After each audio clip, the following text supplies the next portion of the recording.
जे हाथ जोड़े गोरानो मेरे वंदना। जे जोड़े गोरानो एक बार वंदना, हजार बार वंदना। एक बार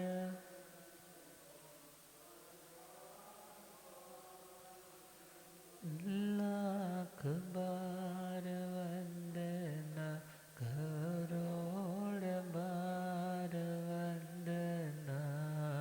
लाख बार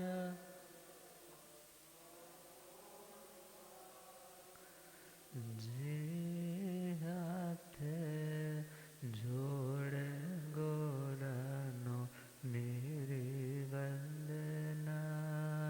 जे हाथ जोड़ गोरानो।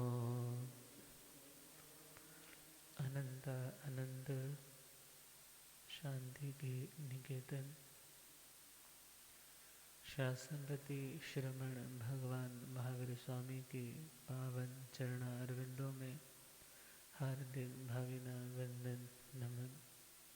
मेरे अंधेरे जीवन को रोशनी प्रदान करने वाले परम उपकारी आगम ज्ञान के भंडार आगम ज्ञाता आगम पुरुष जिन शास्त्रतन हिमाचल केसरी उपाध्याय भगवंत श्रद्धेय गुरुदेव श्री जितेंद्र मुनि जी महाराज साहब के पावन चरण कमलों में हार्दिक भावना वंदन नमन।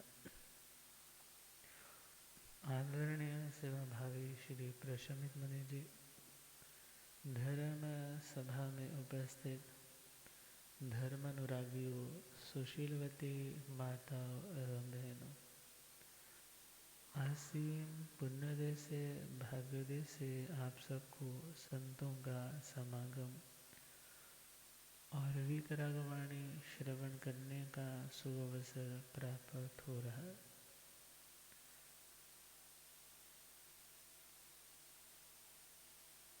श्रवण कर रहे हैं श्रीमद् समवायांग सूत्र 32वां समवाय 32 योग संग्रह।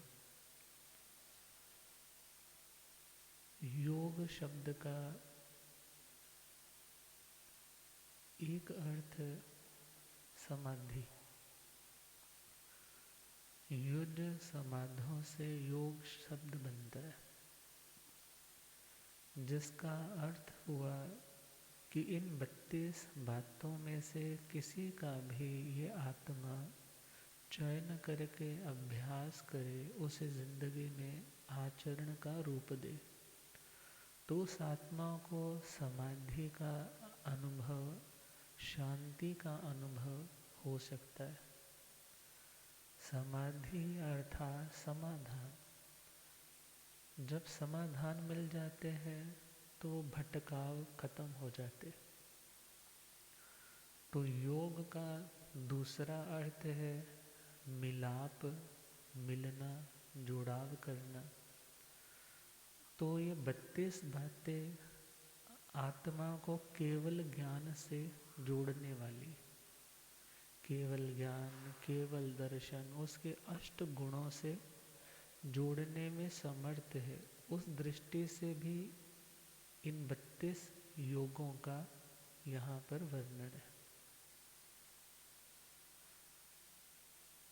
तो हम समझे ये 32 बातें, एक भी बात जिंदगी में समझ आ जाए और वो आचरण का रूप लेने लग जाए, तो हमें समाधान भी मिलेंगे, शांति भी मिलेगी, स्टेबिलिटी भी मिलेगी, और हम केवल ज्ञान, केवल दर्शन, अनंत शांति से जुड़ भी सकेंगे।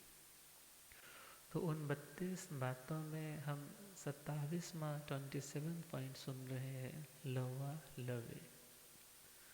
लवा लवे का अर्थ हमने किया था प्रतिक्षण। कैसे?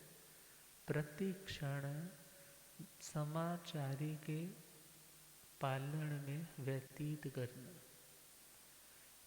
समाचारी अर्थात वह सम्यक आचरण, वह सम्यक सही डायरेक्शन में उठने वाले कदमों की योजना जो हमें मोक्ष से जोड़ने में समर्थ है। तो हम सुन रहे हैं 10 प्रकार की समाचारी कि एक साधक के लिए जिंदगी को व्यवस्थित करने के लिए, ऑर्गेनाइज करने के लिए, डिसिप्लिन बनाने के लिए उसे इन 10 बातों को जिंदगी में अवश्य में उतारना चाहिए। तो वो 10 बातें आवसिया, निसहिया, आपुच्छना, परिपुच्छना, चंदना और इच्छाकार, यहाँ तक हम सुन चुके हैं। तो इच्छाकार अर्थात जब गुरु भगवंतों के चरणों में रह रहा है तो साथ में साथी मुनिराज भी है। साथी मुनिराज है तो बिल्कुल कोरे करारे बनकर के जिंदगी यापन नहीं होती। व्यक्ति सोचे कि जब हम आत्मा के कल्याण के लिए आए हैं तो वो अपने कर्म अपने आप उतारे, मैं अपनी साधना करूं, मुझे क्या लेना देना उसको कोई प्रॉब्लम है या नहीं है। मगर भगवान ने ऐसा संदेश नहीं दिया। भगवान तो कहते हैं यदि समान क्वालिटी वाला व्यक्ति है तो उसके साथ रहे, अपने से उत्तम क्वालिटी वाला है तो उसके भी साथ रहे, मगर अपने से हीन क्वालिटी वाला है तो उसको छोड़ दे।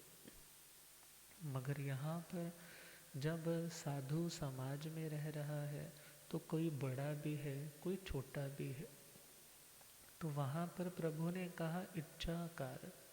इच्छाकार का मतलब यदि तुम्हें अपने से छोटे से कोई काम करवाना है तो क्या कहना, यदि तुम्हारी इच्छा हो, यदि तुम्हें अनुकूलता हो, यदि तुम्हारे पास टाइम हो तो मेरा ये काम तुम संभाल लो। कारण जब एक ही व्यक्ति सारी जिम्मेदारियां निभाएगा तो जिंदगी व्यवस्थित नहीं हो पाती। और जब हर व्यक्ति अपनी अपनी जिम्मेदारी स्वयं भी उठा लेता है और कभी कभी उसे जिम्मेदारी प्रदान कर दी जाती है कि जिम्मेदारी तुम संभालो, तो उससे एक तो सामने वाले व्यक्ति पर बोझ नहीं पड़ता, दूसरा सामने वाले के पास भी एक स्पेस रहती है कि मेरे को कभी ज़रूरत पड़े तो मैं भी इसके पास जाकर के कह सकता हूँ कि आप भी मेरा ये कार्य कर दीजिए। अर्थात बड़े हैं तो अपने शिष्य इत्यादि से काम भी करवाना है तो सामान्य नियम है, बलपूर्वक नहीं। कैसे नहीं? बलपूर्वक नहीं, मगर हाँ यदि कोई उदंड हो जाए, हाथों से बाहर जा रहा हो, समय की बर्बादी कर रहा हो, तो उसे व्यवस्थित करने के लिए कठोर अनुशासन भी वहाँ लगाया जा सकता है। तो इच्छाकार का एक मीनिंग तो यह हुआ। सेकंड मीनिंग इच्छाकार कि यदि अपने से बड़ा व्यक्ति कोई काम कर रहा है तो उनके पास जाकर के पूछा जा सकता है कि यदि आपकी इच्छा हो, आपको कोई प्रॉब्लम ना हो तो मे आई हेल्प यू, मैं आपकी सहयोग में, आपके इस कार्य में योगदान डालना चाहता हूँ, काम करूँगा, मुझे भी आ जाएगा, आप फ्री हो जाएंगे, आप कोई और इम्पोर्टेंट काम कर लीजिए। अर्थात यदि सामने वाले की इच्छा हो तो उस व्यक्ति को तुम ऑफर कर सकते हो कि मैं सेवा करना चाहता हूँ। इसका नाम क्या है? इच्छा कर। अब ये नहीं है कि ज़बरदस्ती नहीं नहीं मैं तेरा काम ये मैं करूँगा तू अपना काम कर, बल्कि वहाँ पर भी क्या बोला? इच्छाकार। सामने वाले की इच्छा, सामने वाला एग्री हो जाए, खुशी खुशी अपना काम तुम्हें पकड़ा दे तो करने दो। मगर यदि तुम बिल्कुल ही सामने वाले से रूखा व्यवहार करोगे तो समय आने पर तुम्हें सामने वालों से हेल्प मिलनी भी बंद हो जाएगी और तुम हेल्प तो करते ही नहीं थे, इसलिए तुम अकेले पड़ने लग जाओगे।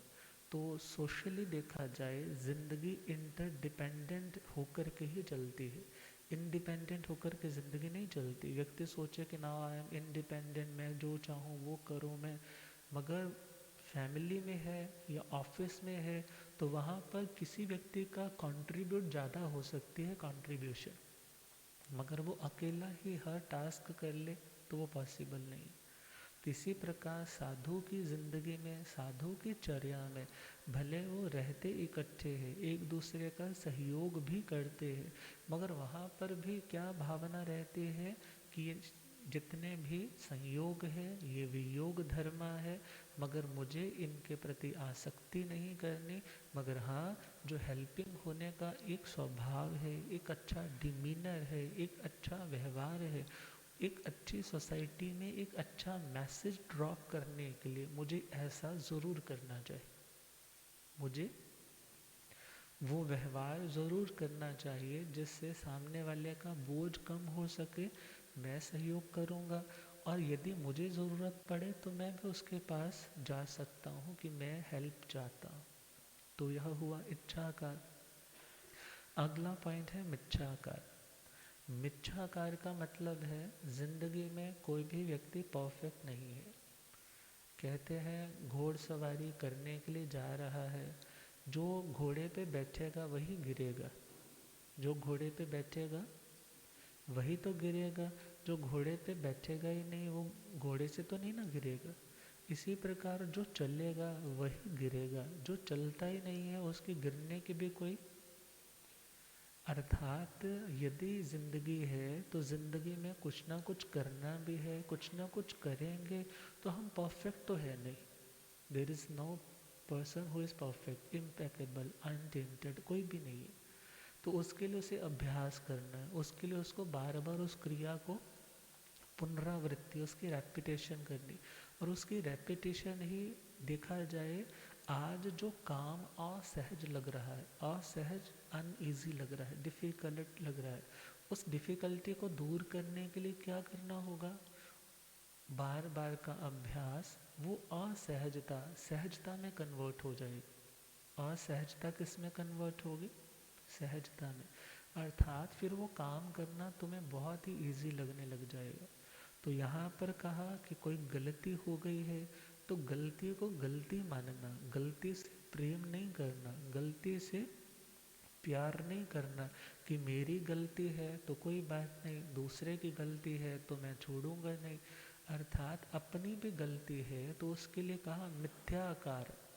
मिथ्या का मतलब झूठ, मिथ्या का मतलब झूठ, झूठ का मतलब किसी चीज़ को डिनाई करना या किसी चीज़ को नष्ट करना। अब हमारे अंदर कोई कमी है तो उससे डिनाई करने वाला तो भाव नहीं है, मगर हाँ, जो हमारी कमी है उसको एक्सेप्ट करना और उसको ज़िंदगी से रिमूव करना, उसका नाम क्या है? मिथ्याकार। शब्द आता है ना मिच्छामि दुक्कड़म, कितनी बार सुना है आपने? संवत्सरी आती है तो आपके कितने कितने मैसेजेस भर जाते हैं आपके व्हाट्सएप, क्या लिखा आता है? मिच्छामि दुक्कड़म, मिच्छामि दुक्कड़म। मिच्छामि दुक्कड़म मीनिंग क्या? मी, मिच्छा मी दुक्कड़म, मी का मतलब मेरा, इंग्लिश में चले जाए ना, मी मेरा, माइन बोलेंगे वहाँ, मी मैं।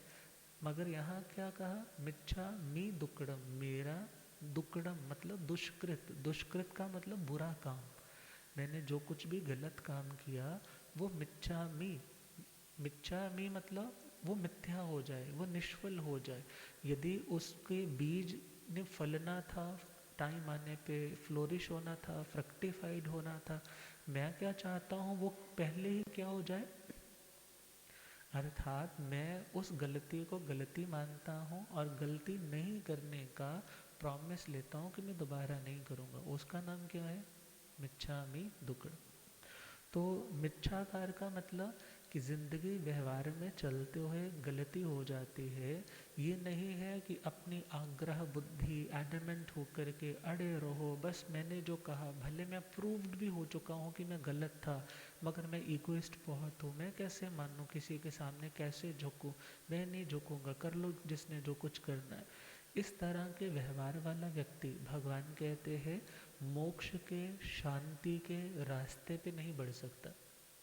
उसे क्या करना होगा? एक्सेप्टेंस, अपनी गलती है तो उसे एक्सेप्ट करे और एक्सेप्ट करने के बाद उस गलती को दूर करने का अभ्यास करे। उसका नाम क्या है? मिच्छाकार। अब आगे चले, नेक्स्ट है तथाकार। कौन सा?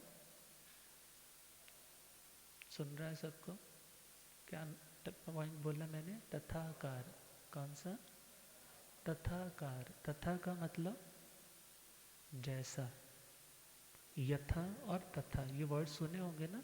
यथा का मतलब जैसा, तथा का मतलब वैसा। तो तथाकार का मतलब कि जिसको हम मोस्टली आप लोगों ने बहुत बार एक वर्ड सुना होगा ना, जो कभी शास्त्र पढ़ते होंगे या कुछ थोड़ा सा ज़्यादा फॉर्मल धर्मात्मा होते हैं। फॉर्मल बोलेंगे ना, नॉर्मल लोगों को नहीं पता होता, तो वो क्या बोलते हैं? तहत, तहत महाराज, तहत इति बोलते हैं ना वर्ड। वो संस्कृत में रूपांतरण करें तो वह है तथा इति। तथा इति मतलब जैसे आपने कहा, तथा वैसा ही। मतलब जैसा आप फरमा रहे हैं उसमें मुझे कोई ऑब्जेक्शन नहीं है, उसमें मुझे कोई डाउट नहीं है। सर्वप्रथम मैं क्या कर रहा हूँ? जस्ट एक्सेप्ट कर रहा हूँ। एक्सेप्ट कर लिया, जो आपने कहा, जो आपने समझा, जो आपने समझाया, मैं उसको स्वीकार करता हूँ।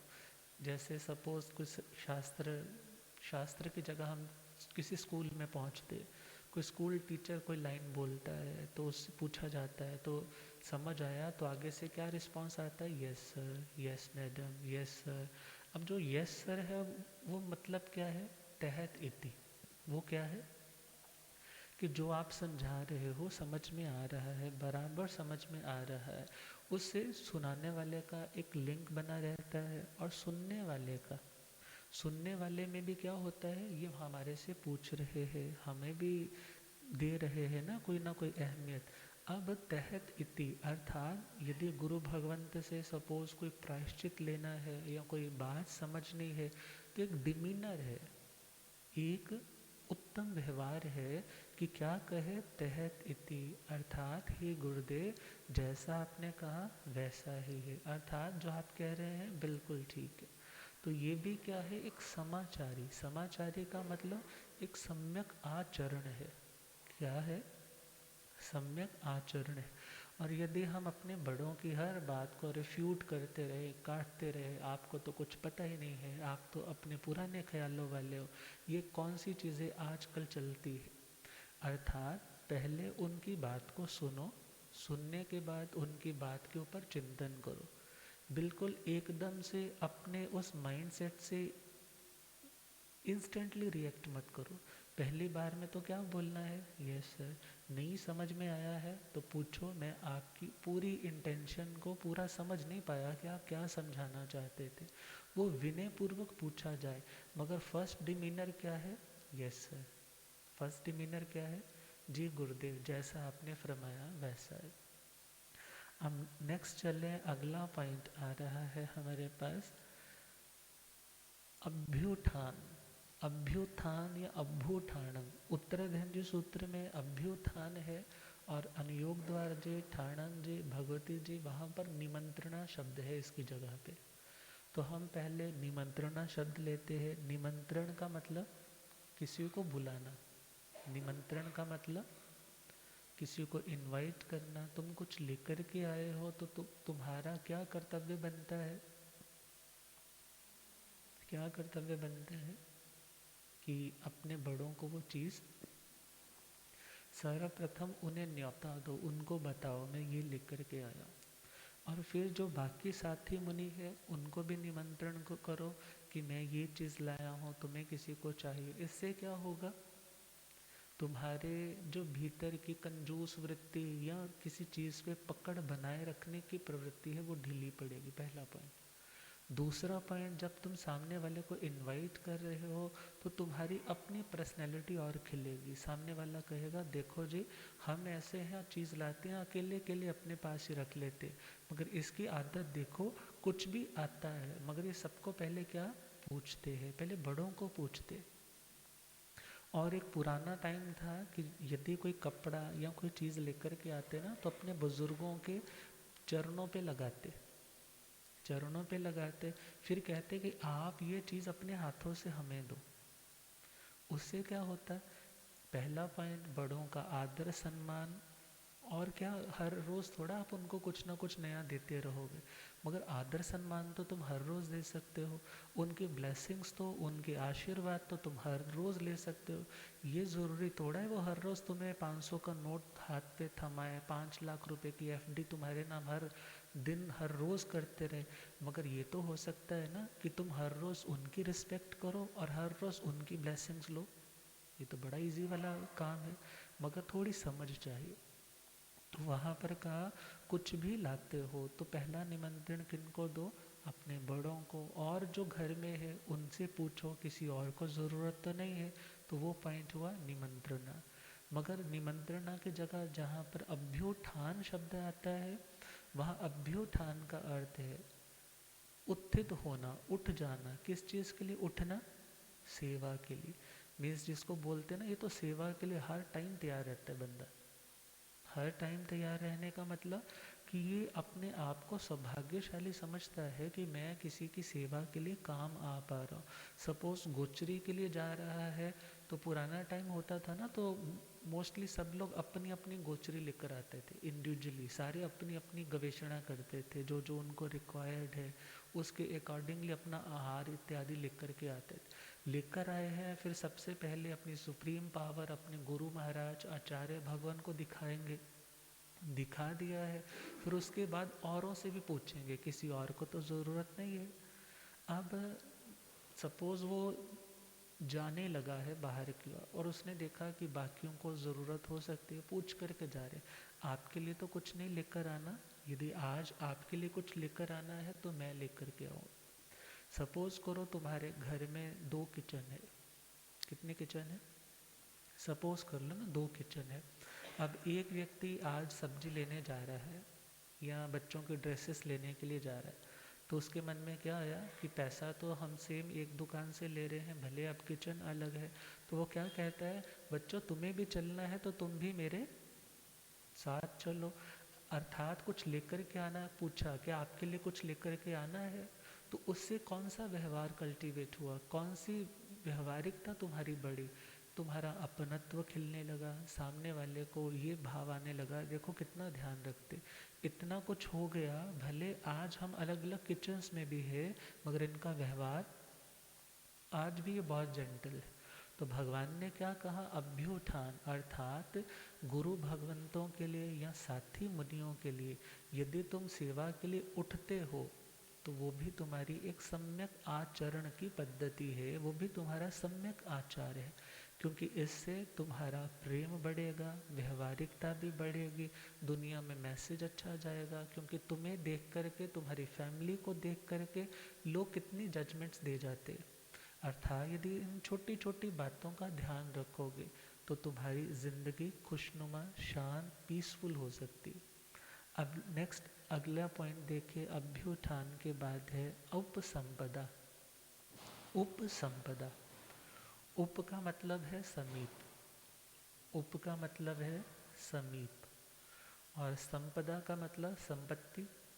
संपत्ता, संपत्ति, विपत्ति, 2 वर्ड आते हैं ना। संपत्ति का मतलब जहाँ प्रॉस्पेरिटी है, खुशहाली है, किसी चीज़ की कमी नहीं है। और विपत्ति का मतलब जहाँ पर हर चीज़ का घाटा है, हर चीज़ का नुकसान है, वो विपत्ति है। संपत्ति और विपत्ति। और उपसंपदा, उप का मतलब समीप, संपत्ति अर्थात जिसके पास संपत्ति है उसके पास जाना। आप कहोगे महाराज ये तो बड़ा चालाकी वाला काम है, काम पड़ा तो चल पड़े वहाँ पे। मगर दुनिया में क्या है, दुनिया में व्यवहार है पैसे के लिए, दुनिया में व्यवहार है अपने स्वार्थों के लिए। मगर भगवान ने क्या बोला, तुम्हारी आत्मा का स्वार्थ। स्वार्थ का मतलब स्व और अर्थ। अर्थ का मतलब प्रयोजन, अर्थ का मतलब क्या है, प्रयोजन। प्रयोजन और अपना प्रयोजन। किसका प्रयोजन? अपना प्रयोजन। जब तुम सिद्ध करने के लिए चलते हो तो तुम्हारी संज्ञा, तुम्हारा टाइटल हो जाता है ये स्वार्थी है। मगर स्वार्थ स्वार्थ में भी तो अंतर है ना। एक व्यक्ति तो ऐसा स्वार्थ करता है कि यूज एंड थ्रो। कौन सा स्वार्थ? Use and throw.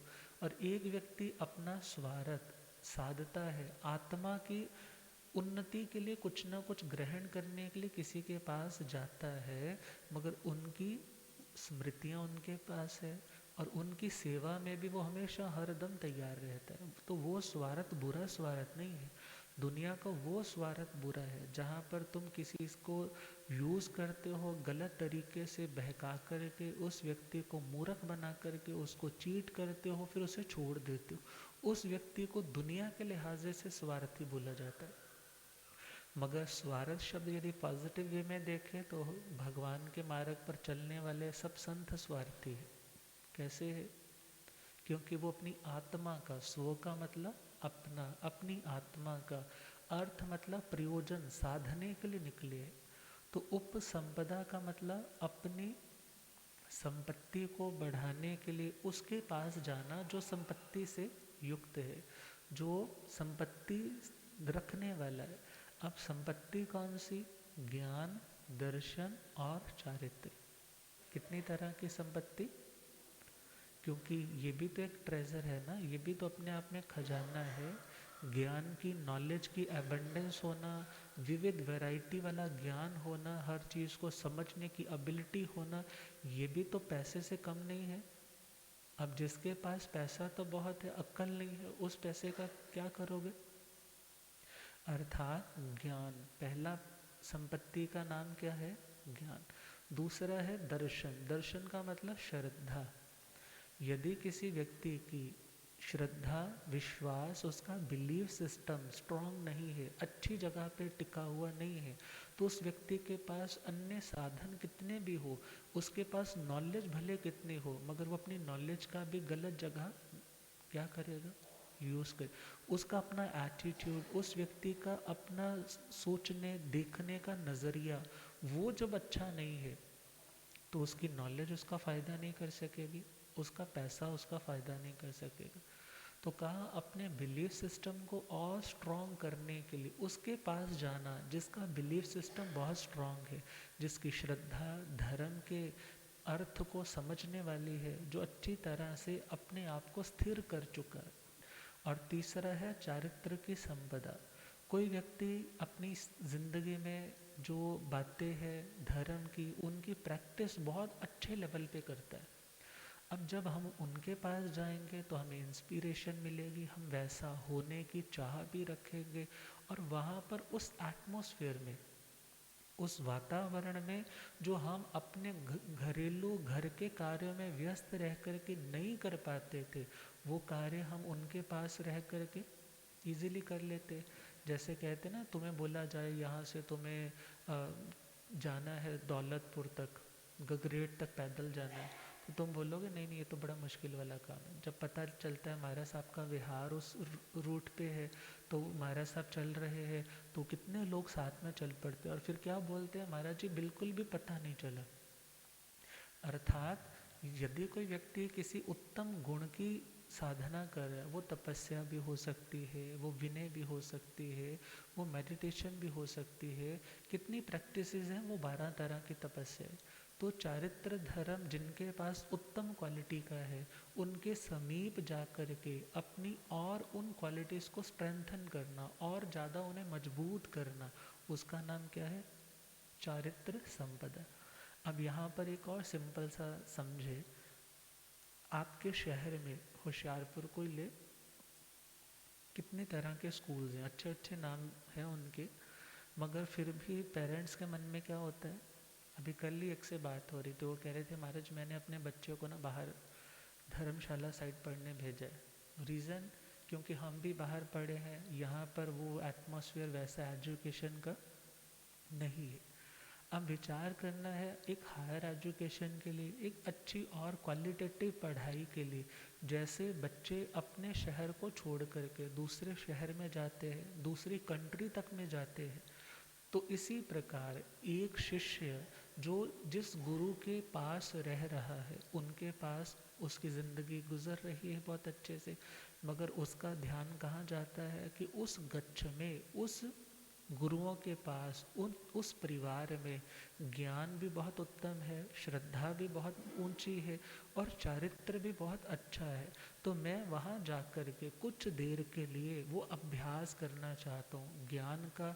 सपोज़ मेरे पास यहाँ पर वो समझाने वाली क्वालिटीज़ नहीं है, तो मेरा शिष्य क्या सोचेगा कि मैं ये शास्त्र कहाँ पढ़ के आऊँ, उन महाराज के पास जाकर के। मगर जाएंगे कैसे? आज्ञा लेकर, ऊपर होकर के नहीं जाएंगे, आज्ञा लेकर के अपने ज्ञान को और बढ़ाने के लिए, अपनी श्रद्धा को और दृढ़ करने के लिए और अपने चारित्र को और निर्मल बनाने के लिए।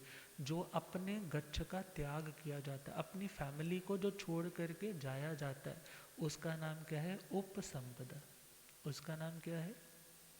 उपसंपदा। और ये समाचारी है, अर्थात ये सम्यक आचरण है, इसको बुरा नहीं कहा, इससे हमारे ही गुणों का विकास होगा। तो ये 10 प्रकार की समाचारी कंप्लीट होती है और इसी के साथ भगवान ने फरमाया 26वां अध्याय उत्तराधर्मजी सूत्र में जो समाचारी अध्याय है, तो वहाँ पर फरमाया है कि दिन के 4 पहर और रात्रि के 4 पहर, मतलब 4 डिविजन्स कर लीजिए और एक डिवीज़न का नाम है एक पहर। अब ये 4 पहर को भगवान ने एक व्यवस्था दी कि पहले पहर में, पहले पोर्शन में तुम स्वाध्याय करो, रिलीजियस टेक्स्ट पढ़ो, सुनो, पढ़ो, गुरु महाराज से उनके चरणों में बैठ कर के पढ़ो या खुद पढ़ो, वो तो हुआ स्वाध्याय। उसके ऊपर चिंतन करना वो सेकंड स्टेप है, उसका नाम है ध्यान करो। क्या करो? जो सुना, मतलब जो खाया, अब उसको डाइजेस्ट करो। अब खा तो बहुत अच्छा अच्छा क्वालिटेटिव लिया, मगर उसके पास पचेगा नहीं तो कैसे चलेगा? गुरुदेव पधारे। हो रब मेरा सतगुरु बन के आया मैनो,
हो रब मेरा सतगुरु बन के आया मैनो,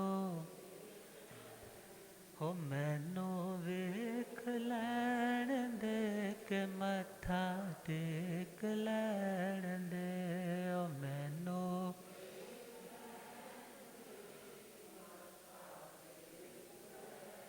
हो रब मेरा सतगुरु बन के आया मैनो,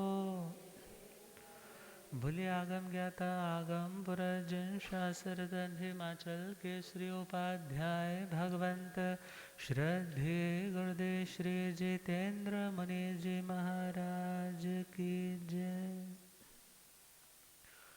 तो भगवान ने उस समय को सार्थक करने के लिए एक टाइम सेट करके दिया कि तुम्हें पहले पहर स्वाध्याय, दूसरे पहर ध्यान, तीसरे पहर गोचरी के लिए और चौथा पहर फिर स्वाध्याय। रात के लिए फिर डिवीज़न बना के दिए, पहले पहर स्वाध्याय, दूसरे पहर ध्यान, तीसरे पहर विश्राम, चौथे पहर फिर स्वाध्याय। अब देखा जाए तो बड़ा हार्ड वाला सिस्टम बना के दिया है, भले आज के टाइम में वैसा टोटल फॉलो नहीं होता है, मगर फिर भी देखा जाए ये 4 चीज़ें ज़रूरी।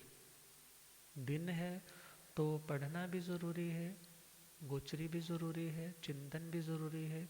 पढ़ने के लिए 2 बार टाइम दे, मीन्स ज़्यादा टाइम दे, पढ़ने को ज़्यादा टाइम दे, फिर चिंतन को भी टाइम ज़रूर दे।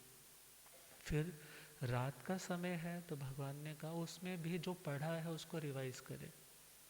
अब रिवीजन याद होगा तो रिवाइज करेंगे, या बुक टेक्स्ट है वो पढ़े, और फिर उसके बाद विश्राम भी ज़रूरी है। विश्राम वहाँ यदि सपोज़ वो एक पहर रखा है ना विश्राम का, तो आज के टाइम में हम कैसे समझे कि सोने को ज़्यादा अहमियत नहीं दे, जितनी ज़रूरत है उतना सोएं, मगर ज़्यादा वक्त ज़्यादा प्रायोरिटी किसको देनी है?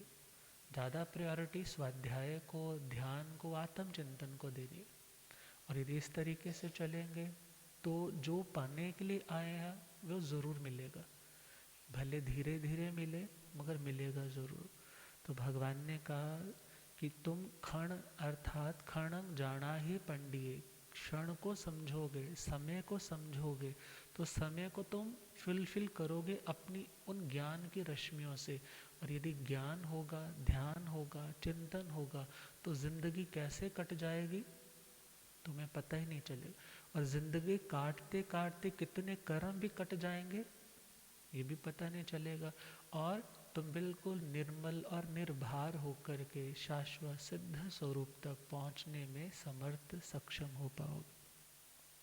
तो इसीलिए क्या लिखा है, समय पे कर लो सारे काम, चिंताओं का फिर क्या काम। समय पे कर लो सारे काम, चिंताओं का, ज्ञान ध्यान में समय लगा कर बन जाओ विद्वान। काल प्रति लेखना, वक्त को है देखना। काल प्रति लेखना, वक्त को है। भगवान ने समय की मैनेजमेंट, समय को व्यवस्थित, समय को नज़रअंदाज नहीं करने के लिए जो वर्ड यूज़ किया उसका नाम है काल प्रतिलेखना। क्या नाम दिया उसका? काल प्रतिलेखना। वक्त पे सोना जागना, वक्त पे खाना पीना। वक्त पे सोना जागना, वक्त पे खाना, वक्त पे पढ़ना, चिंतन करना, सरलो जीवन जीना। वक्त पे पढ़ना, चिंतन करना, सरल हो जीवन। व्यर्थ की बातों से बचे, बढ़ता है सन्मान। व्यर्थ की बातों से बचे, बढ़ता है सन्मान। कैसा फरमाते भगवान, काल प्रति लेखना, वक्त को है देखना। काल प्रति लेखना, वक्त को है। वक्त पे कर लो सारे काम, चिंताओं का फिर क्या काम। समय पे कर लो सारे काम, चिंताओं का, ज्ञान ध्यान में समय लगा कर बन जाओ विद्वान। काल प्रति लेखना, वक्त को है देखना। काल प्रति लेखना, वक्त को है।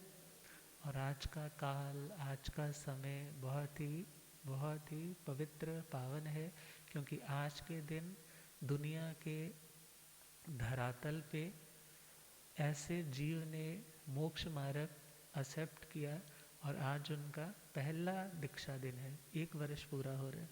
हमारे विद्याभिलाषी श्री सुप्रभ मुनि जी महाराज, जिनका आज दीक्षा का 1 वर्ष कंप्लीट हो रहा है, तो उन्हें बहुत बहुत हार्दिक हार्दिक शुभकामनाएं है। ऐसे मंगल में गुरुदेवों की पावन चरण शरण मिली है और अपने जीवन को इतना व्यवस्थित करना है, क्योंकि देखते देखते बहुत कुछ व्यक्ति सीख लेता है। और गुरुदेवों को देखोगे तो कितना कुछ मिल जाएगा, ज्ञान की रुचि भी जागेगी। तपस्वी गुरुदेव है, तपस्याओं की रुचि जागेगी। और यदि 10 प्रकार की उन समाचारियों को ज़िंदगी में अपनाते चले जाएंगे तो ज़िंदगी भी व्यवस्थित और समाधि का एहसास भी होगा। जिस लक्ष्य के साथ आए हैं वो लक्ष्य भी हमें ज़रूर मिलेगा। तो सौभाग्यशाली है वो परिवार जो बच्चों को जिन शासन के लिए क्या कर देते हैं, अर्पित समर्पित कर देते। तो वैसे वीर माता पिता, उन्हें भी हार्दिक साधुवाद है। और तपस्वियों का परिवार है, लाला दुर्गा दास जी, माता कलावती जी, उनका पुत्र है। संसार दशा से माता आरती जी और पिता श्रीमान महावीर जी। बहुत ही देखा जाए भावों के साथ दीक्षा ली जाती है। तो जिस प्रयोजन से दीक्षा है वो दीक्षा सच्चे अर्थों में आत्म समीक्षा के रूप में कन्वर्ट होकर के गुरुओं के अनुसार उनके पीछे पीछे ही चलते रहे, मंजिल आ जाए और बहुत आगे बढ़े। क्योंकि बहुत अच्छा ब्रेन है, समझते बहुत अच्छा है, सेवा की भावना बहुत अच्छी है। खूब आगे बढ़े, खूब आगे बढ़े, हमारे से भी आगे बढ़े। ऐसी और बहुत बहुत उत्तम मंगल मनीषाएँ। और हमारे श्री प्रशमित मुनि जी महाराज के सके भांजे भी हैं और इनकी तरह बिल्कुल शांत मस्त रहेंगे तो ज़िंदगी में कभी कोई कमी आने वाली नहीं। तो इसी प्रकार सभी का मंगल में यह प्रेम सौहार्द और जन शासन इसी प्रकार महकता रहे। इन्हीं भावों के साथ ओम शांति। हम हमारे विद्याभिलाषी श्री सुब्रमण्य जी महाराज भी अपना एक मंगलमय छोटा सा भजन गुरुओं